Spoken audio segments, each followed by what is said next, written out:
Notre voyage dans les collections montoises nous conduit aujourd'hui à la découverte d'un tambour qui a servi lors de la célèbre bataille de Mons le 23 août 1914.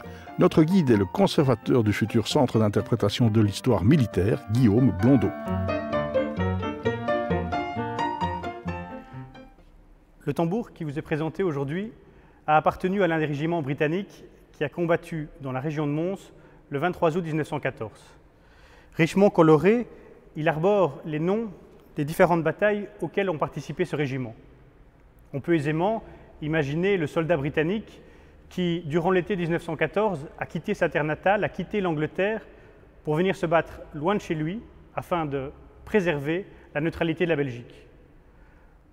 Peut-être ce soldat a-t-il été témoin de l'apparition qui, selon la légende, s'est déroulée la nuit du 23 au 24 août, lorsque des anges ailés et archers sont venus en aide aux armées britanniques. Une chose est sûre, c'est que pour les Montois, les civils, le bruit des tambours a surtout marqué le début de 4 dures années d'occupation.